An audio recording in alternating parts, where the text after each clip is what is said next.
Imagine me just going underneath and just plucking all the berries in summer. Ooh, it's gonna be so exciting. The passion fruit flowers are just so beautiful. Berry structure was super easy to make. I made it all by myself. We've got this one called the Jaboticaba. That's my hand and there's no way I'm getting my hand around it. Hey everyone, welcome back to my channel, or for those that are new here, hello, my name is Alicia. So today I thought it'd be a perfect opportunity to show you guys all around our orchard and our veggie garden, what we've got growing, what projects we've got going on. Growing my own food and being self-sufficient is such a huge passion of mine, and I really hope to inspire you guys to get creative and get growing in your guys' backyards. Now I know that I've been super busy with my calf rearing series and with my newborn piglets that have just been born 2 days ago, but I always love to come out into my garden to unwind and relax. It is definitely my happy place and somewhere where I love to be on our farm. Please make sure to click that like button if you like videos like this, and I definitely will do them more often. Okay, so first up I'm going to give you guys a tour of what we've got growing in our veggie garden at the moment, and then we'll go for a walk out into the orchard. I'll show you the different kind of structures that we've made, how we've made them, and yeah, I hope you guys enjoy it. So I made the garden beds myself, can't you tell? I just used some old decking that we had lying around, nothing flashed. I did line the beds with this black plastic because I've heard you're not meant to be using pressure treated wood because it can leak stuff into the soil. This garden's pretty cool. We used old telegraph poles, like quite big poles, and then we just tied them together with wire, and it actually has come up pretty neat. I've also got a couple of these birdie planted beds which I love. They are so strong and durable, really easy to set up, and I just love the oval shape. Hey, maybe one day my gardens will all be in these birdie beds, but there's nothing wrong with using things like tires. Definitely a lot more cheaper and affordable, especially in times like these. Alright, so a bit of what we're growing. We've got these beautiful lettuces, tons and tons and tons of silver beet. So the reason I grow tons of silver beet is I use all the leaves to feed our chickens and pigs, so it's kind of like a dual purpose. I mean, to be honest, we don't really eat silver beet, but yeah, it grows super fast. I've found it actually grows here better than lettuce, so if you're wondering why we've got big amounts of silver beet, that is why. And amongst all that silver beet, we've got some capsicums. Cool that we're still getting capsicums because it's nearly May, but they're still a pretty good size. I've put in lots of beetroot because it's one of my favourites, and I'm planning to do a lot of preserving. And of course we've put in a lot of broccoli and collies, which seem to do a lot better in the autumn. In summer we actually struggled to even get a formed head of broccoli or collie, they just kept bolting, so I definitely like to grow this kind of thing in the autumn. If you're wondering what this big pile of mess is in the middle, that was our watermelon garden, which has obviously come to an end now, but we are still getting little watermelons and it is coming into May. But yeah, unfortunately they're no good inside, so we give these guys to the pigs. But we're actually still managing to get tomatoes even though we're going into May, which is pretty awesome because tomatoes already are getting expensive at the supermarket. And they still taste real good. We've got a huge bed full of parsley. Don't know how this happened, but I think I planted 4 or 5 plants. So if you're gonna grow parsley, you definitely only need 1 plant. Now I'm not exactly an asparagus expert. If you know much about asparagus, let me know. Does this look alright? It's been in here for about 2 years. I've heard that you're meant to leave it for a few years to thicken up. So, asparagus experts, please give me some tips. Also growing some celery, and we've got lots of yummy chives. Check out the trunk on this silver beet plant. It is super hard to show you through the camera, but that's my hand and there's no way I'm getting my hand around it. It'd be like 15 centimeters thick. That is insane. Our strawberries are looking super good. They've sent off so many runners. I've thinned some out and put them in this garden, but All I've been finding are these because I had kuma in here previously, so I don't think this is going to be a good idea for the strawberries. So I'm thinking in future that I might make like a big strawberry bed somewhere. So here are all my raspberry plants. I keep them in this bucket at the moment until I can find a space where to put a raspberry garden. They do spread quite easily because they keep making new canes each year.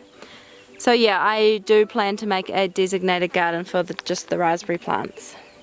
Oh yes, we also have this lonesome rhubarb plant.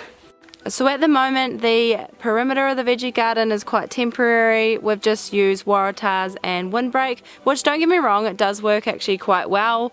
Helps stop the dogs getting in here, stops the rabbits and also stops the wind. But I do plan on changing it, putting a black picket fence around. It's just a lot more stronger and gives it off that more like a country vibe, I reckon. It's also really affordable for this windbreak. I think it was around $80 for 50 meters. Waratahs, who knows with all the prices going up at the moment, but they're around say $9 each. So yeah, if you're looking for a quick way of just protecting your veggie garden, then yeah, I definitely would recommend using windbreak. So that's pretty much what's growing in the veggie garden at the moment. Now I'm gonna go for a little walk-see and show you what other projects we've been doing. So this is called Passionfruit Lane. I made a 10-meter fence for these passion fruit to grow on.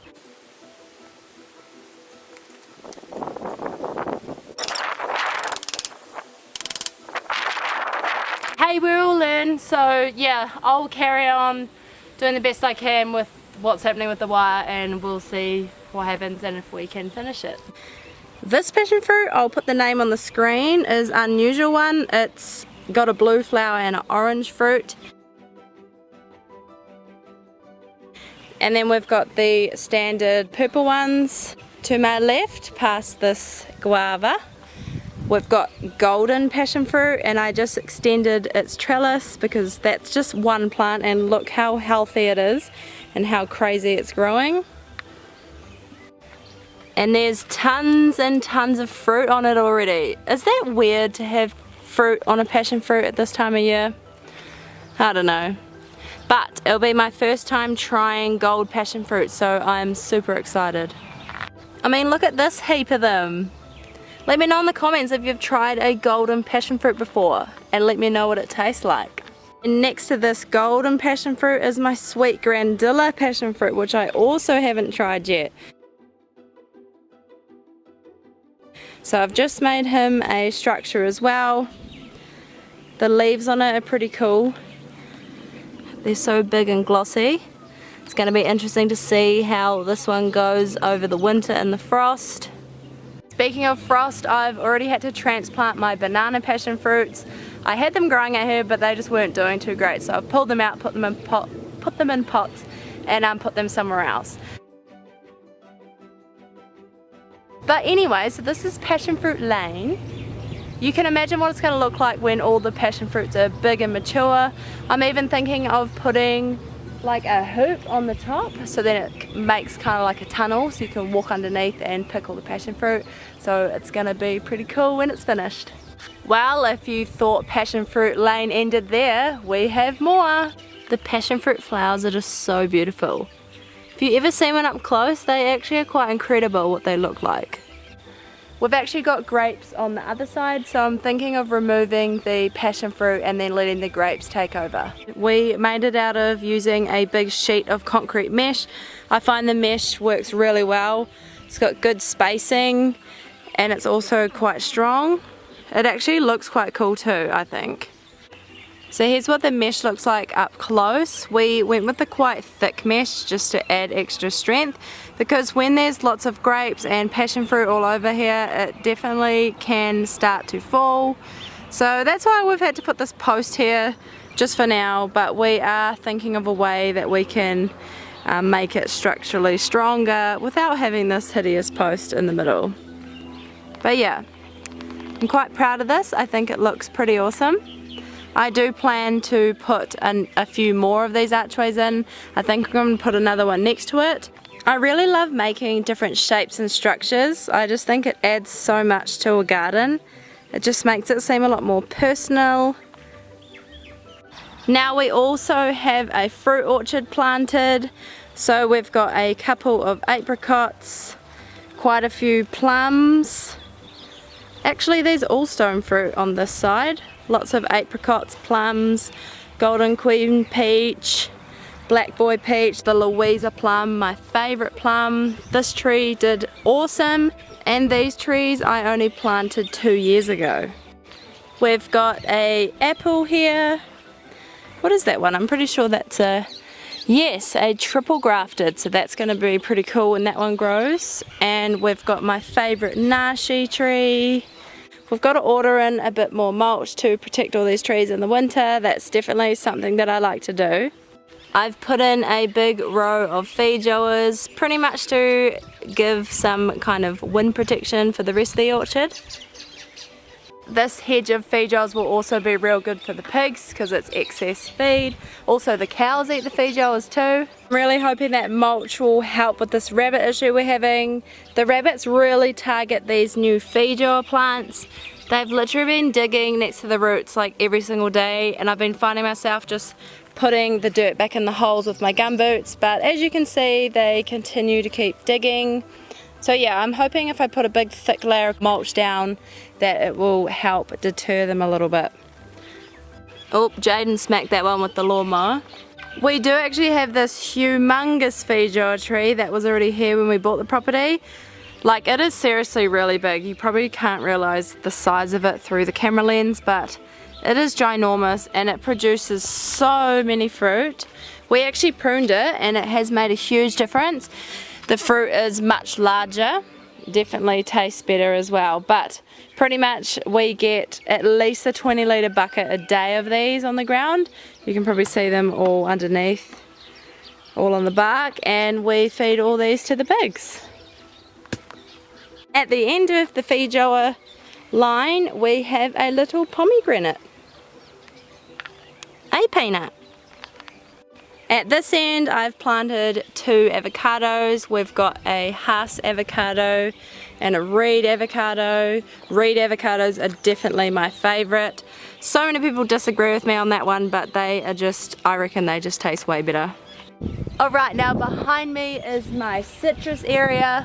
I have fenced it off at the moment because we have a serious rabbit issue. They keep getting in and digging up the roots, so yeah, I put this temporary fence up. But pretty much in here we've got a lemon, lime, orange, mandarin. I've also got my hands on a Buddha's hand, so that's going to come soon, so I'm excited to see what those fruit turn out like. This lemon tree we actually transplanted at this size and everyone told us that it wouldn't live, but we just hacked it, chopped it back, and you look at it now, look at all these lemons. And here's our delicious lime tree that we bought as a little cutting. And we have persimmons, of course. Persimmons are my favourite fruits, and that's the only thing that we don't have producing at the moment. These persimmon trees are kind of real hard to get at the moment. I think I saw on a website they're like $100 each now. So we're lucky to get our hands on these. We've actually got 3. Actually we've got 4. We've got 3 grafted ones and a big tree that we didn't personally, that we bought from a guy that grew it from a seedling. So I've heard that when persimmons are grown from seed they do take a long time to fruit. So hopefully one day she gives me some fruit, but I am enjoying the beautiful autumn foliage at the moment. I just love the autumn colours, especially on persimmon trees. They make such a beautiful display. And how could I forget to add the granddaddy pear tree? That's right, that massive tree right there is a pecan pear tree. It is so big, and every year we literally get buckets and buckets of pears from it. So apart from what we've got in the orchard at the moment, I've got a few more little things to plant. So we've actually found some exotic type fruit trees. We've got this one called the Jaboticaba, if that's how you pronounce it. This one I was quite excited about. It's a plant from Mexico and it has lots of these berries that actually grow on the trunk. But they say that these take years and years to grow, so she's a little bit small and hopefully we get some fruit off it in about 10-15 years time. But I'll put in a couple photos off the internet to show you guys what it looks like, because it does look pretty interesting. Moving on from that one, I bought a couple of orange berries. So this one, it said it can live in really clay soils, like not good soils, so I thought that this ground cover would be good for a bank that we have, and it creates these delicious looking orange berries. I've heard that a lot of people struggle to get it to fruit, so that one is also going to be interesting. So hopefully we can get some fruit, because don't they look delicious? Now this one I'm really excited about. It's called a white sapote tree. So I've got it growing in this bucket at the moment, and it's already grown seriously like a good 30 centimeters since I've bought it, and I've only had it a few months. So once I find the perfect position for it, I will be counting down those years to get some of these beautiful white sapote fruit.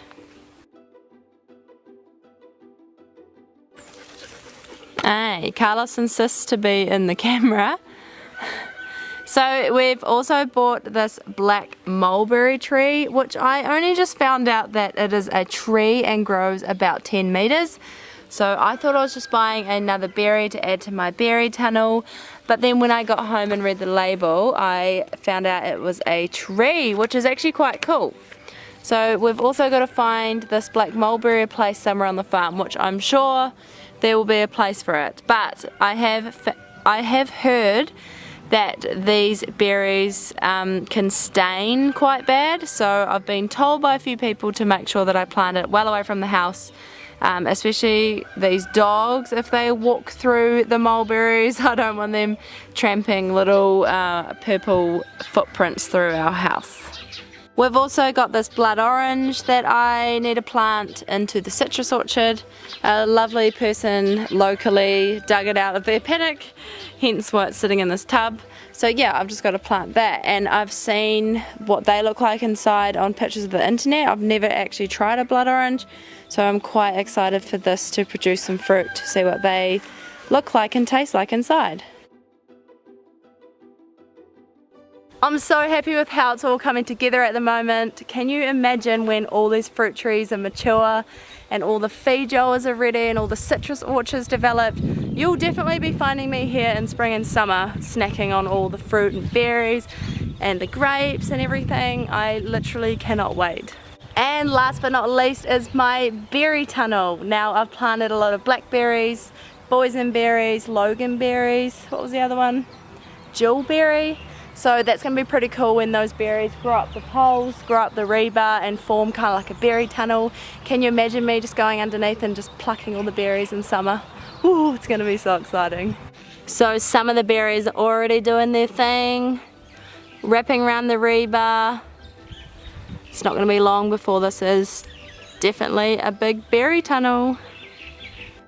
Who thinks it's weird that these are blackberries but they're all red at the moment? These are black satin. Don't they look delicious? So this berry structure was super easy to make. I made it all by myself. I pretty much just found some old posts lying around, just making sure they were tall enough so when they were in the ground I could still walk underneath it. And then I went to Mitre 10 and bought a few of these rebars. I bought the quite thick rebar just because I thought there'd be quite a lot of weight on the structure when all the berries are mature. As we walk under my berry tunnel, I have a couple apples to the right. I did plant them in the wrong place, so I think when they go dormant I'm going to pull those two out and put them in our chicken coop. But check this one out. This is my Braeburn tree. It's already produced so many apples and we only planted it 2 years ago. Next to the apple we've got two Naki trees, this one here and this one over here. Now I can never pronounce these Japanese names. This one's not too bad, it's Nashi Huzui. And the other one, thank God the tag's gone, it was like Nashi Nisawichi or something. But I love Naki trees, so yeah, I'm real happy that we've got these two. Haven't produced Nakis yet, but fingers crossed that they do soon, and I can't wait for that day, because I think if I had to choose, so watermelon would be my favourite, of course, then probably persimmons and then Nakis. Probably persimmon and Nakis are almost the same. Nah, I like persimmons better, but yeah, Nakis are a pretty close contender. While we're talking about favourites, my favourite flower, which is sort of off topic, is irises. So I decided to plant lots of bearded irises in this gap.